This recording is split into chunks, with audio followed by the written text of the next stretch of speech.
नमस्कार दोस्तों, आप सभी के study for UPSC PC channel में स्वागत है। 13 दिसंबर को आपका पीटी एग्जामिनेशन है और उसी को लेकर रोज़ हम लोग करंट अफेयर के एमसीक्यू वीडियो करते हैं। इससे पहले मैं करीब 19 वीडियो अपलोड कर चुका हूं, जो डेली मैं न्यूज़पेपर डिस्कशन करवाता था, उसी से ये बनाए हुए करंट अफेयर के एमसीक्यू हैं।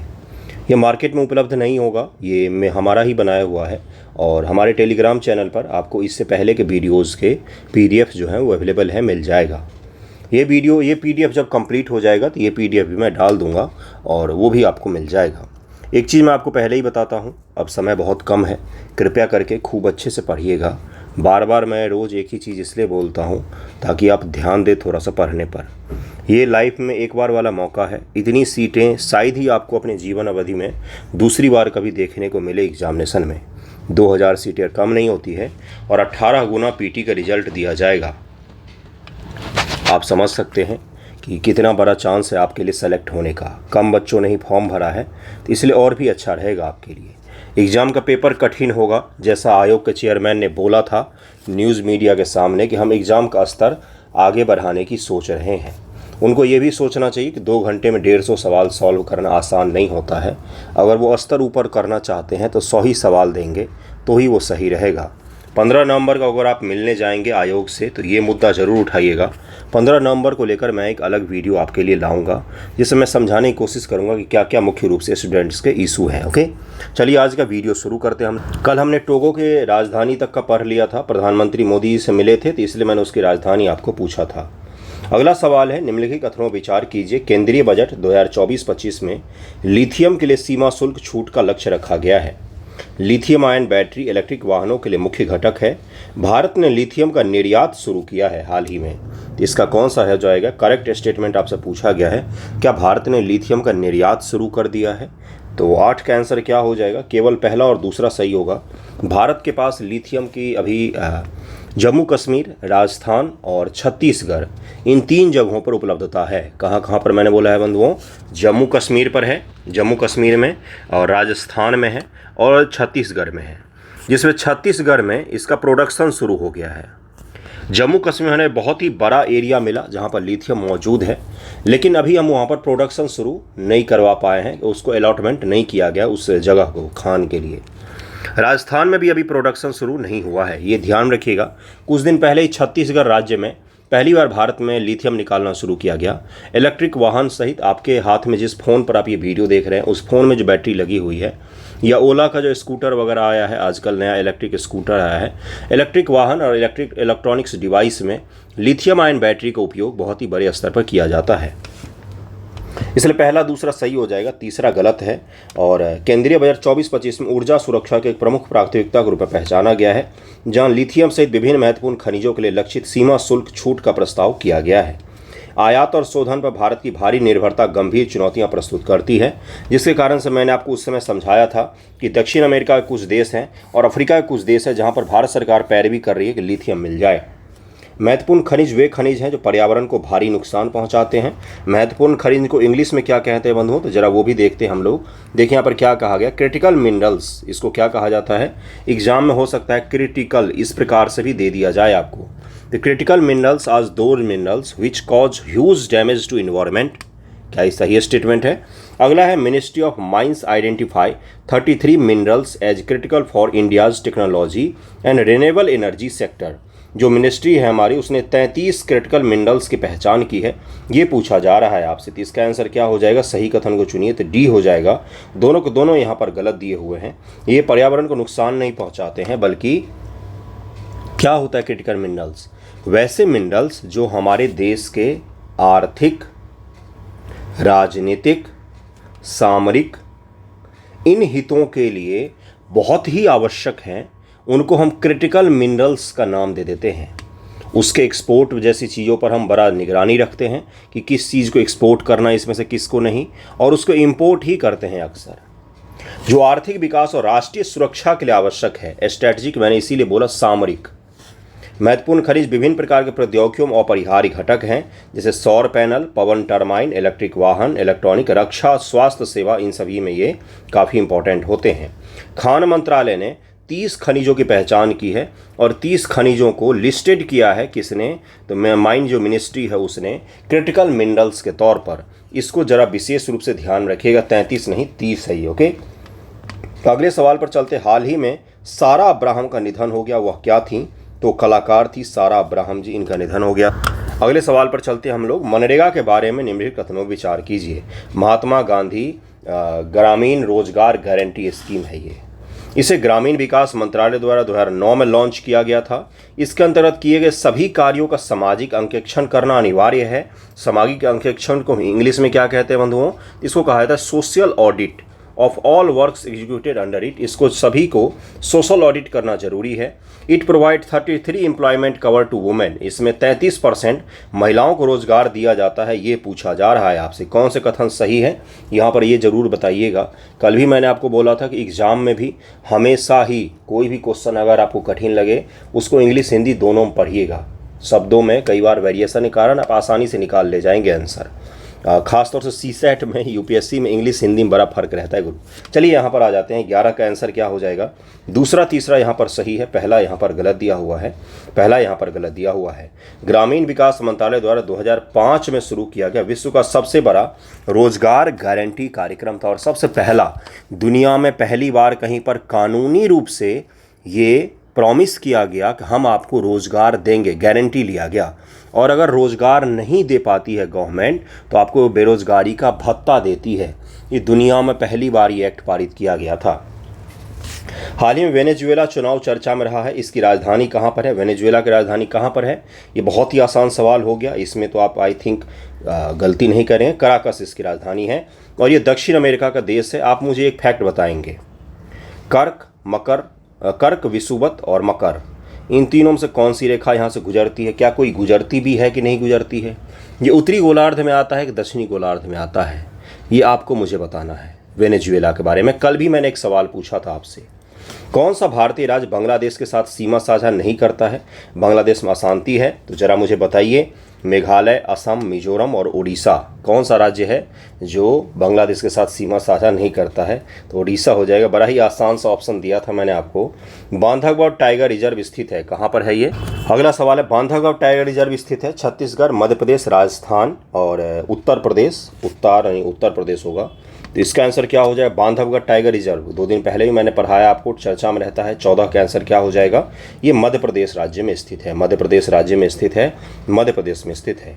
1968 में इसे राष्ट्रीय उद्यान के रूप में अधिसूचित किया गया। 1993 में निकटवर्ती पनपथा अभयारण्य को प्रोजेक्ट टाइगर नेटवर्क के अंतर्गत बाघ अभयारण्य घोषित किया गया। 1993 में इसको प्रोजेक्ट टाइगर के अंतर्गत शामिल कर दिया गया और उसके पश्चात से टाइगर रिजर्व घोषित हो गया। यह मध्य प्रदेश के सुदूर उत्तर पूर्वी सीमा पर ये मध्य प्रदेश राज्य है। इस प्रकार से तो यहाँ पर है, ये सतपुरा पर्वत श्रृंखला के उत्तरी किनारे पर स्थित है, ये भी ध्यान रखिएगा। बागवानी क्लस्टर विकास कार्यक्रम के बारे में निम्नलिखित कथनों पर विचार कीजिए। योजनाएं जितनी हैं वो मैं करंट में करवा दूंगा आपको। यह बागवानी क्लस्टर विकसित करने के लिए केंद्रीय क्षेत्र की योजना है। वन अनुसंधान संस्थान इस कार्यक्रम का क्रियान्वयन करेगा। 55 क्लस्टर विकसित करने का लक्ष्य रखा गया है। इसी प्रकार का साधारण सा 3 स्टेटमेंट आपको एग्जाम में मिलेंगे। अब आप इसका उत्तर जरा निकालिए, एक बार वीडियो पॉज करके ही निकालने की कोशिश कीजिए कि निकाल लें इसका आंसर। ये तो इंग्लिश में भी समझ में आ रहा होगा। बागवानी क्लस्टर विकास करने के लिए योजना जो है सेंट्रल सेक्टर है कि सेंट्रल स्पॉन्सर्ड है, किस प्रकार की योजना है।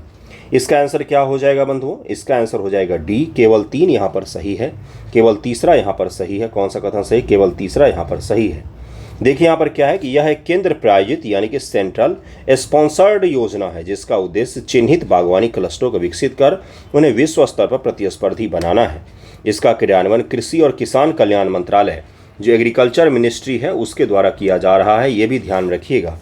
अरुणाचल, असम, पश्चिम बंगाल, मणिपुर, मिजोरम, झारखंड, उत्तराखंड आदि राज्यों में 55 क्लस्टरों की सूची को शामिल किया जाएगा जिसकी पहचान उनके मुख्य फोकस फसलों के साथ में की जाएगी।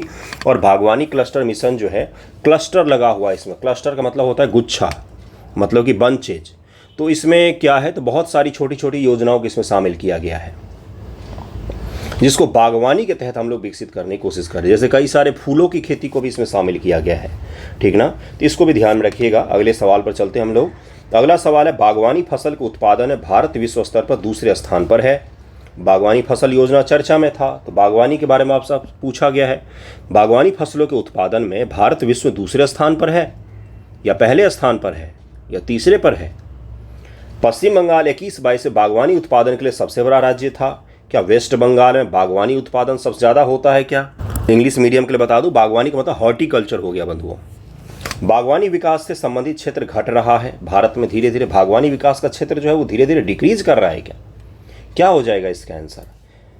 सही कथन पूछा है आपसे, इसका उत्तर क्या हो जाएगा? इसका उत्तर हो जाएगा केवल 1 सही है यहाँ पर, दूसरा तीसरा यहाँ पर गलत दिया हुआ है। बागवानी फसलों का उत्पादन भारत विश्व स्तर पर दूसरे स्थान पर है।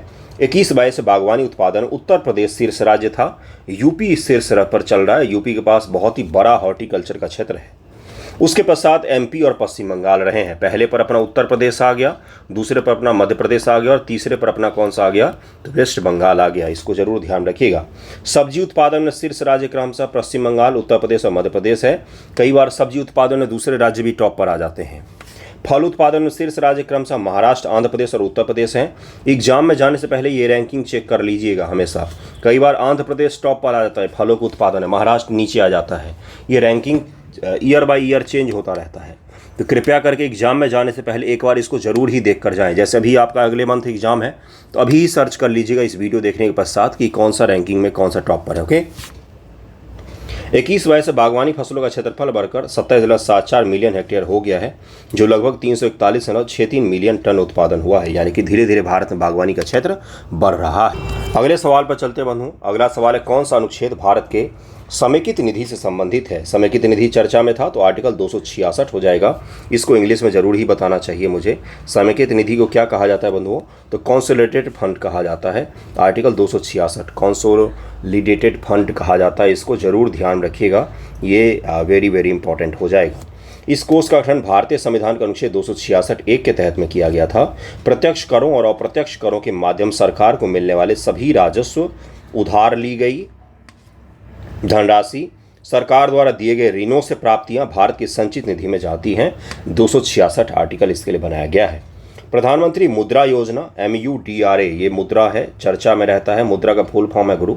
मुद्रा मतलब वो पैसा वाला मुद्रा नहीं है, हालांकि ये ऋण से ही संबंधित है। देखिए, और एक चीज़ मैं बताता हूँ, मुद्रा योजना का अपडेट जो है वो इस PDF में नहीं है। मुद्रा योजना में कुछ दिन पहले ही, सप्ताह भर पहले ही, 2-3 दिन पहले ही देखिएगा, मैंने न्यूज़पेपर डिस्कशन करवाया था, जिसमें ये हुआ था कि मुद्रा योजना के तहत में फंड की जो सीमा थी कि 10 लाख तक मिलेगा या 20 लाख तक, उसको बढ़ाया गया है। तो नए जो फंड की सीमा है, कृपया उसको ही पढ़कर जाइएगा। यहाँ पर फिलहाल मैं एक क्वेश्चन करवा देता हूँ। यह योजना 2015 में 10 लाख रुपए तक का ऋण उपलब्ध कराने के लिए शुरू किया गया था। 2015 में, ये स्टेटमेंट तो आज भी करेक्ट है।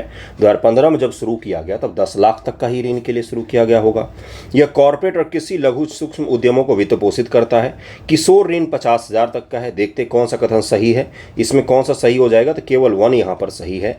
प्रधानमंत्री मुद्रा योजना सरकार ने गैर कॉर्पोरेट, यानी कि कॉर्पोरेट सेक्टर जो नहीं है, गैर कृषि एग्रीकल्चर भी नहीं, सूक्ष्म लघु उद्यमों को, लघु और सूक्ष्म उद्यमों को 10 लाख रुपए तक का ऋण उपलब्ध कराने के 2015 में यह योजना शुरू की थी। यह योजना विभिन्न वित्तीय संस्थानों जैसे बैंकों, गैर बैंकिंग वित्तीय कंपनी NBFC जो होते हैं, केवल बैंक ही नहीं, NBFC जो होते हैं वहाँ से भी आप ऋण ले सकते हैं, और सूक्ष्म वित्त संस्थान के माध्यम से गैर कॉर्पोरेट लघु व्यवसायी क्षेत्र को वित्तपोषण प्रदान करती है। कृपया इसको ध्यान रखें। मुद्रा का अर्थात होता है micro units development and refinance agency limited. मुद्रा सरकार द्वारा स्थापित एक वित्तीय संस्था है। मुद्रा 3 श्रेणियों में ऋण दिया जाता है। शिशु में 50,000 रुपये तक का, अब इसकी सीमा बढ़ गई है। किशोर 50,000 से 5 लाख रुपए तक का, और तरुण में 5 लाख से 10 लाख तक का ऋण दिया जाता है। इसमें अपडेट क्या किया गया है वो भी मैं आपको बता देता हूँ। ये जो आप देख रहे हैं ना, अंतिम ऋण जो है 10 लाख रुपये तक का, इस सीमा को अब 10 लाख से बढ़ा करके कितना कर दिया गया बंधुओं? इसको 20 लाख कर दिया गया है। कितना कर दिया गया है? ये 20 लाख हो गया है। अब ये ही सबसे बड़ा बदलाव किया गया है। ये सितंबर माह में बदलाव किया गया है, और कुछ दिन पहले ही मैंने न्यूज़पेपर डिस्कशन में भी ये करवाया था। अभी हाईएस्ट ऋण 10 लाख का नहीं, 20 लाख तक का मिल सकता है, और इसके द्वारा आप अपने जो आपका उद्योग धंधा है छोटा सा, उसको आप बड़ा कर सकते हैं। नीति आयोग द्वारा कौन सा सूचकांक प्रकाशित किया जाता है? राष्ट्रीय बहुआयामी गरीबी सूचकांक, मानव विकास सूचकांक, लिंग विकास सूचकांक, इनमें से कोई भी नहीं। इसका आंसर हो जाएगा ए, राष्ट्रीय बहुआयामी national multi dimensional poverty index जो होता है, जो नीति आयोग के द्वारा प्रकाशित किया जाता है। इंग्लिश में इसको क्या कहा जाता है बंधुओं? National multi dimensional poverty index कहा जाता है। इंग्लिश में भी ध्यान रखिएगा, हिंदी में कई बार ध्यान में नहीं रहेगा आपको।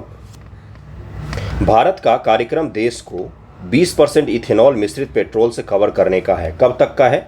भारत सरकार कब तक के लिए लक्ष्य रखा है कि देश में पेट्रोल में 20% इथेनॉल मिलाया जाएगा, जिससे क्या होगा, पेट्रोल हमें 20% कम आयात करना पड़ेगा।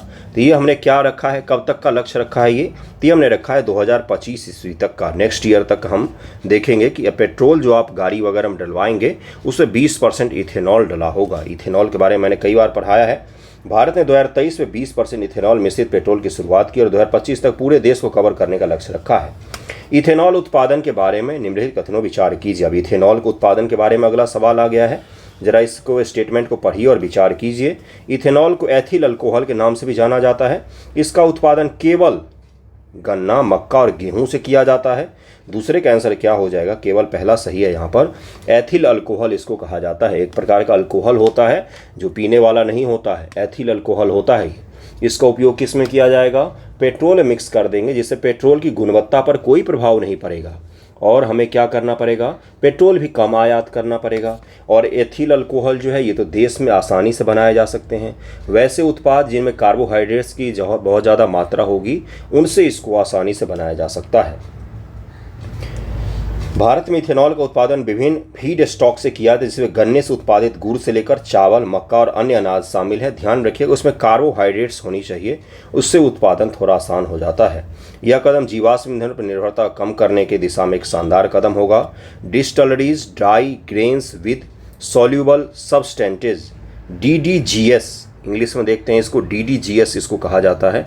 इसके बारे में पूछा गया है, DDGS क्या है ये पूछा गया है आपसे। तो इसका आंसर हो जाएगा अनाज आधारित इथेनॉल उत्पादन का उप उत्पाद है, बाय प्रोडक्ट है ये।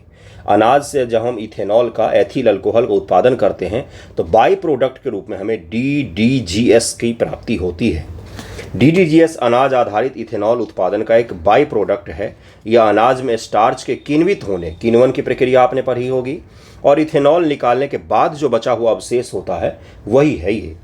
DDGS उच्च प्रोटीन सामग्री वाला एक मूल्यवान पशु आहार है और इसका उपयोग पशु आहार के पूरक के रूप में किया जा सकता है। इसका उपयोग हम कहाँ पर करेंगे? एथिल अल्कोहल जब हम लोग बना लेंगे उसका उपयोग तो हम लोग भाई पेट्रोल में मिक्स करने के लिए कर लेंगे। उसका जो बाय प्रोडक्ट बच जाएगा उसको हम पशु आहार का तौर पर उपयोग कर सकते हैं, पशुओं को खिलाने के लिए उसका उपयोग हम कर सकते हैं। बॉयलर भस्मीकरण राख से पोटाश, बॉयलर में इथेनॉल उत्पादन के बाद बची राख में 28% तक पोटाश होता है। यह राख पोटाश का समृद्ध स्रोत है। इसका उपयोग उर्वरक के रूप में भी किया जा सकता है। तो एथिल उत्पादन जो है अभी हम उसके गुणधर्म गिना रहे हैं दुनिया को कि भाई उससे पशु उत्पाद भी मिल जाएगा, हमें पशुओं के चारा भी मिल जाएगा, उर्वरक भी मिल जाएगा पोटाश के रूप में। तो ये सब भी चीज़ हमें फ़ायदा होगा एथिल अल्कोहल के उत्पादन के दौरान। जैव ईंधन पर राष्ट्रीय नीति कब शुरू की गई थी? बहुत ही छोटा सा नन्हा मुन्ना सवाल, जरा इसका आंसर निकालिए।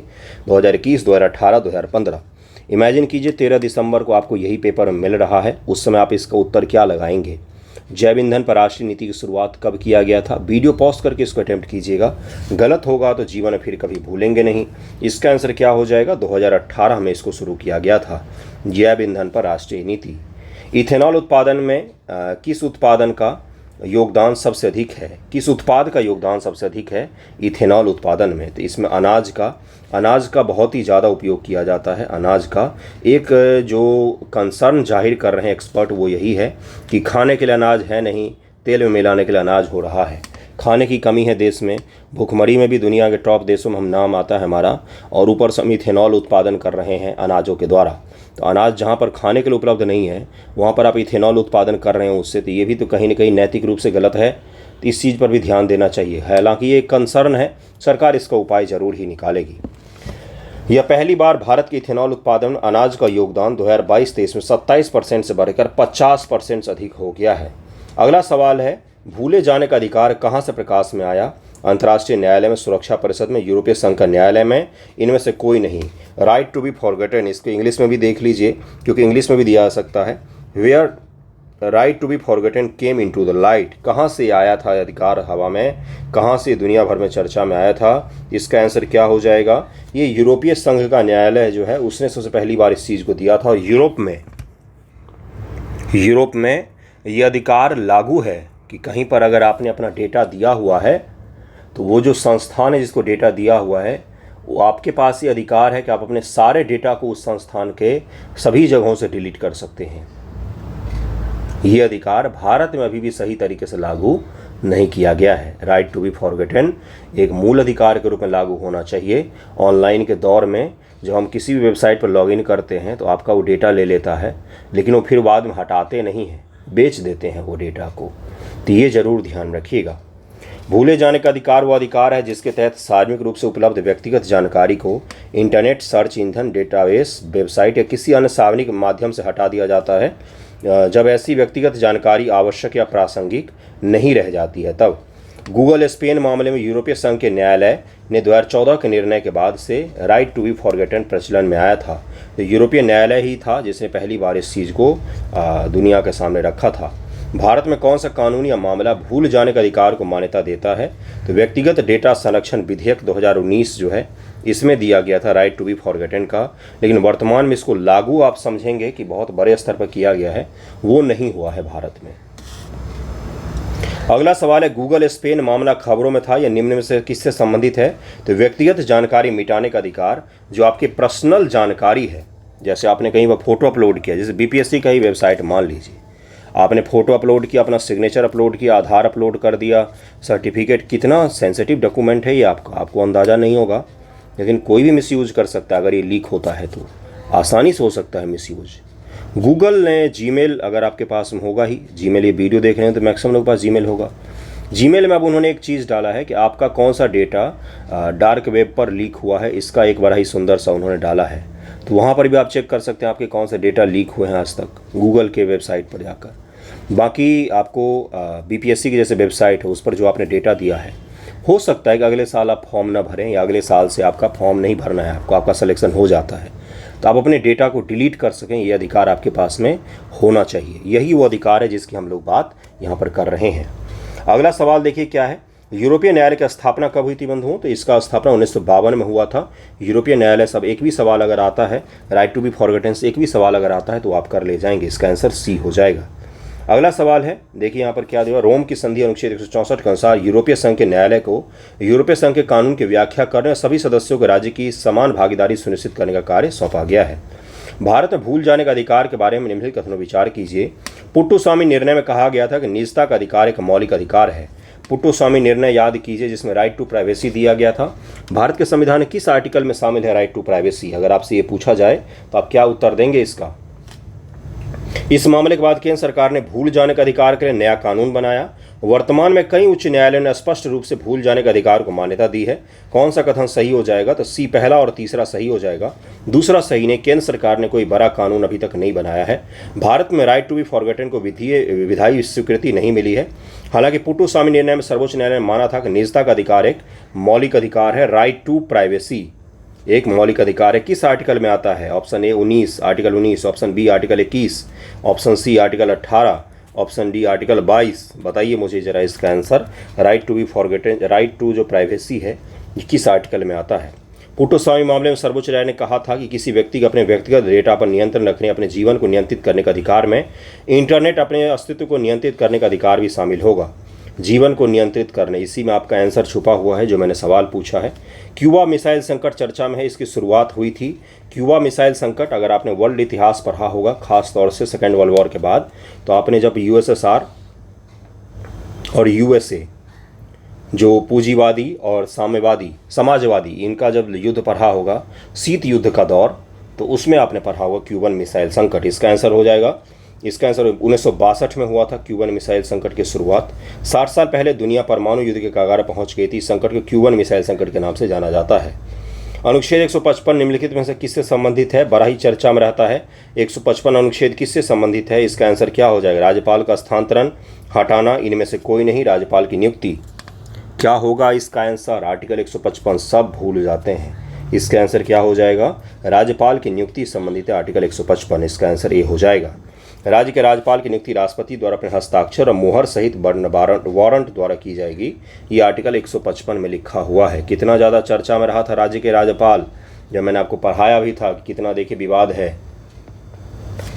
पूंजीगत लाभ कर के बारे में निम्नलिखित कथनों विचार कीजिए। इसको जरा इंग्लिश में भी देखेंगे हम लोग। इस बार बजट के बाद बहुत ज़्यादा चर्चा में था। क्या कहा गया है? Capital gains tax. Capital gain कर रहे हैं आप, लाभ कमा रहे हैं, उस पर टैक्स, ये पूछा जा रहा है आपसे। तो कैपिटल गेन टैक्स कितना ज़्यादा चर्चा में था बजट के पश्चात से, ज़रा उस पर आप उत्तर निकालने की कोशिश कीजिए। देखिए यहाँ पर इंग्लिश में ही पढ़ देता हूँ। It is a long term tax, capital gain is not under income tax act 1961। दो ही छोटा सा स्टेटमेंट है। ये एक दीर्घकालिक कर है। पूंजीगत लाभ आयकर अधिनियम 1961 के अंतर्गत नहीं आता है। तो इसका आंसर क्या हो जाएगा? डी। इनमें से कोई सा भी सही नहीं है, दोनों यहाँ पर गलत दिया हुआ है। किसी पूंजीगत परिसंपत्ति के बिक्री से हमें जो भी लाभ मिलता है, कोई भी कैपिटल की बिक्री से आपको जो भी लाभ मिलता है, भारत सरकार उस लाभ पर भी टैक्स लेने के लिए आ जाती है। लेकिन आपका अगर नुकसान हो गया है तो नुकसान में आपकी सहायता करने नहीं आएगी। इसी चीज़ को लेकर ये विवाद हुआ था। पूंजीगत लाभ कहा जाता है। आयकर अधिनियम 1961 के अनुसार इस लाभ को आय के रूप में वर्गीकृत किया जाता है और इसलिए संपत्ति हस्तांतरित करने वाले व्यक्ति को आय के रूप में अर्जित लाभ पर कर देना पड़ता है। इसे पूंजीगत लाभ कर कहा जाता है। पूंजीगत लाभ कर अल्पकालिक और दीर्घकालिक दोनों हो सकता है। दीर्घकालिक पूंजीगत लाभ कर, यह कर उन संपत्तियों पर लगाया जाता है जो 1 वर्ष या उससे अधिक अवधि के लिए रखी जाती है। इनकी दरें 0%, 15% और 20% होती हैं। आपको डिटेल में समझा देता हूँ मैं। अल्पकालिक पूंजीगत लाभ कर, यह कर उन संपत्तियों पर लगाया जाता है जो 1 वर्ष से कम अवधि के लिए रखी जाती है। इन पर सामान्य आयकर दरें लागू होती हैं। तो इसका आंसर क्या हो जाएगा? इसका आंसर दिया हुआ था डी। दोनों स्टेटमेंट यहाँ पर गलत दिया हुआ था। अगला सवाल है इकोनॉमिक्स का कठिनतम सवालों में से एक हो जाएगा। प्रतिभूति लेन देन। प्रतिभूति लेन देन को इंग्लिश में क्या कहते हैं, जरा वो भी देख लीजिए। इंग्लिश में इसको कहा जाता है सिक्योरिटीज ट्रांजैक्शन। सिक्योरिटी शेयर वगैरह आप कह सकते हैं, इसको सामान्य भाषा में कह सकते हैं। Tax is levied at the time of sale of security. ये टैक्स तब पर लगाया जाता है जब आप बेच रहे होते हैं इसको, सिक्योरिटी को। अब जरा देखते हैं कि और अगला स्टेटमेंट सब क्या है, जरा ध्यान से देखिए। क्रेता और विक्रेता दोनों को एसटीटी का भुगतान करना होता है। जो खरीद रहा है, जो बेच रहा है, दोनों को ये देना पड़ता है क्या? लाभांश वितरण कर भुगतान निगम द्वारा सरकार को किया जाता है। तो उपरोक्त में से कौन सा कथन सही हो जाएगा? 14 का आंसर क्या होगा? इसका आंसर हो जाएगा बी। केवल दूसरा यहाँ पर सही है, पहला और तीसरा यहाँ पर गलत दिया हुआ है। पहला तीसरा यहाँ पर गलत दिया हुआ है। भारत में स्टॉक एक्सचेंजों में सूचीबद्ध प्रतिभूतियों, कोई भी प्रतिभूति सिक्योरिटी की खरीद और बिक्री के समय प्रतिभूति लेन देन कर लगाया जाता है। खरीदार और विक्रेता दोनों को शेयर मूल्य का 0.1% एसटीटी के रूप में देना ही होता है। खरीदेंगे तो भी, बेचेंगे तो भी, दोनों को एक ही समय पर देना पड़ता है। लाभांश वितरण कर एक निगम द्वारा अपने शेयर धारकों को दिए गए लाभांश पर देकर होता है। जैसे आपने रिलायंस का शेयर खरीदा हुआ है, रिलायंस आपको कुछ लाभांश दे रही है 10 रुपया, तो यहाँ पर भी भारत सरकार आ जाती है कि लाभांश मिल रहा है तो मैं चलो टैक्स यहाँ पर जमा करो। मोदी जी बोलेंगे टैक्स लाओ भाई, 2 रुपया उनको टैक्स दे दो आप, 20% मान लो। ये क्या है? इसी को क्या कहा जाता है? लाभांश वितरण कर। लाभांश का वितरण हो रहा है, उसमें आपका कर। लेकिन जब नुकसान होता है तो भारत सरकार नहीं आती है। शेयर मार्केट तो नुकसान आपको पता ही होगा, जब डूबता है। अभी अक्टूबर में क्रैश हुआ था शेयर मार्केट 24-25 तारीख के आसपास, तो उस दौरान भारत सरकार ने तो मदद नहीं किया प्लेयर्स का।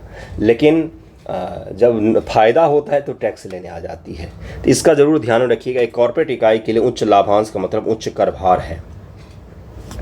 अगरवुड क्या है, ये चर्चा में था। तो तेज़ी से बढ़ने वाली सदाबहार वृक्ष की प्रजातियाँ होती हैं अगरवुड। अगरवुड को देवताओं की लकड़ी के रूप में जाना जाता है। यह धार्मिक और सांस्कृतिक सुगंध का उत्पाद है।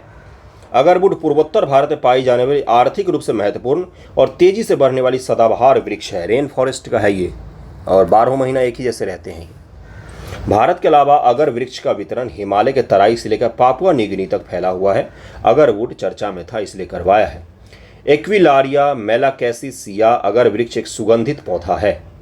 हाल ही में साइट्स ने किस उत्पाद के निर्यात को आसान बनाया है?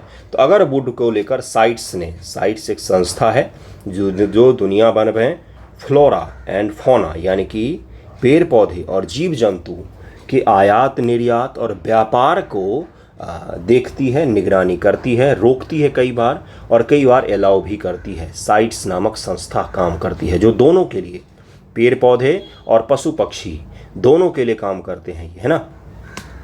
किस चीज़ के लिए काम करते हैं? तो ट्रेड को लेकर काम करते हैं कि उनका ट्रेड और व्यापार किस प्रकार से हो रहा है। जैसे अगरवुड जो है, इसके निर्यात और आयात को आसान बनाया है साइट्स ने, अब इस पर से प्रतिबंध को कम किया गया है।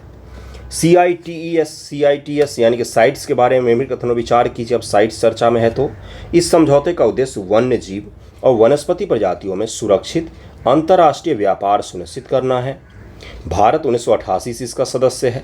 यह कानूनी रूप से बाध्यकारी संधि है। 17 का आंसर क्या हो जाएगा? इसका आंसर कौन सा कथन सही है ये पूछा गया है बंधुओं। इसका आंसर हो जाएगा सी, पहला और तीसरा सही है। बिल्कुल इन तीनों स्टेटमेंट से पहला सही है और तीसरा सही है। ये बाध्यकारी संधि है। दुनिया में कुछ ही इंटरनेशनल संधियां हैं बंधुओं जो बाध्यकारी हैं, जो फोर्सफुली लागू किए जाते हैं। साइट्स की संधि बाध्यकारी है और भारत ने इसको हस्ताक्षर भी किया हुआ है। कब किया हुआ है? इसका सम्मेलन 1975 में आयोजित किया गया था। भारत वर्ष 1976 25वां भागीदार देश बना था। 1976 से ही भारत इसका भागीदार देश है। इसीलिए भारत से कोई वस्तु अगर फ्लोरा एंड फ्लोना जो संरक्षित हैं, अगर उनका आयात या निर्यात किया जाता है तो साइट्स की निगरानी में होता है और फोर्सफुली इसको लागू किया जाता है। इसको विशेष रूप से ध्यान में रखिएगा। विश्व धरोहर सूची के 46वें सत्र में किस भारतीय उत्पाद को शामिल किया गया है? तो इसको शामिल किया गया मोईदाम को। क्या कहा जाता है इसको? मोईदाम। कहाँ पर पाया जाता है ये भारत है, इधर पाया जाता है क्या, या इधर है, या इधर है? किधर पाया जाता है? चर्चा में था। असम में है, नॉर्थ ईस्ट में है, उत्तर में है, दक्षिण, कहाँ पाया जाता है मोईदाम? असम का मोईदाम विश्व धरोहर सूची में शामिल हो गया।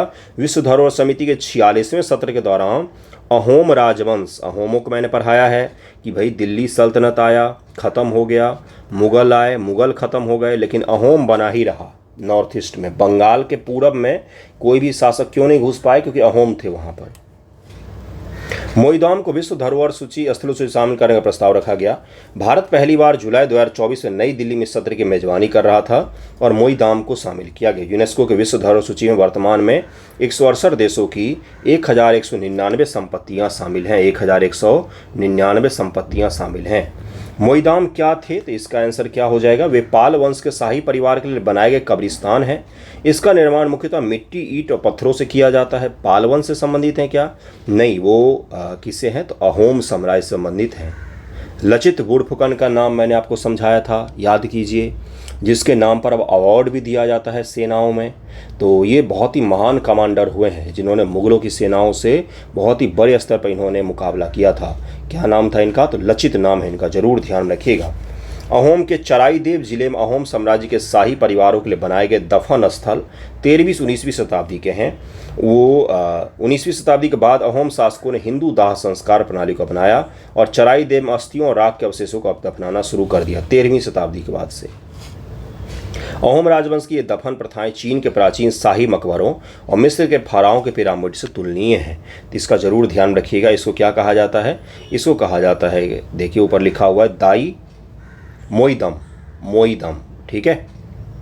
अहोम साम्राज्य का संस्थापक कौन था? तो इसका आंसर हो जाएगा सी, चाओ लुंग सुकाफा। सुकाफा। धर्मपाल किसके हैं? धर्मपाल तो पाल वंश से बिलोंग करते हैं। गोपाल ने स्थापना किया था पाल वंश का। गोपाल की खासियत क्या है? तो जनता ने चुनकर शासक बनाया था गोपाल को। पाल वंश के शासक गोपाल जो हैं, इनको जनता ने शासक बनाया था, ये भी पूछा गया है।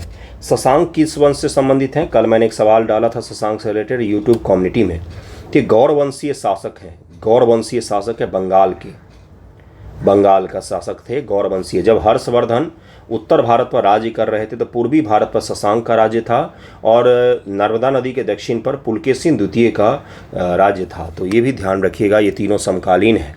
ये तीनों समकालीन। हर्षवर्धन को अपने समय के दो महान शासकों से सामना करना पड़ा, एक शशांक से और एक पुलकेशिन द्वितीय से। पुलकेशिन द्वितीय ने हरा दिया हर्षवर्धन को और शशांक ने उसको बंगाल में नहीं घुसने दिया। शशांक ने बोधि वृक्ष को भी काट दिया था। वो सैब कम्युनिटी से बिलोंग करता था, सैबिज्म का पालन करता था शशांक। चलिए आ जाइए यहाँ पर। चाओ लुंग सुकाफा, इन्होंने अहोम साम्राज्य की स्थापना की थी। अहोम में युद्ध को खेल कहा जाता है, खेल कहा जाता है। बेगारी की प्रथा यहाँ पर प्रचलित थी। बेगारी, और यहाँ पर भी एक रूल था कि हर घर से एक आदमी को सेना में शामिल होना ही पड़ेगा। अहोम साम्राज्य की स्थापना 1228 में असम के ब्रह्मपुत्र घाटी में हुई थी। इसने 600 वर्षों तक अपनी संप्रभुता कायम रखी। इसकी स्थापना 13वीं शताब्दी के शासक चाओलुंग सुकाफा ने 1253 में किया था। 1206 में इल्तुतमिश कुतुबुद्दीन ऐबक आता है। कुतुबुद्दीन ऐबक 1212 में, क्यों बता रहा हूँ मैं भाई, ये सीक्वेंस से पूछा जाता है। ये 1212 में इल्तुतमिश आता है। इल्तुतमिश के बाद उसका बेटा छीन लेता है सत्ता, लेकिन रजिया सुल्तान बनती है। रजिया सुल्तान शासक बनती है। उस ज़माने में किसी मुस्लिम शासक ने अपनी बेटी को सत्ता दिया था। ये भी अद्वितीय घटना है रजिया सुल्तान को लेकर।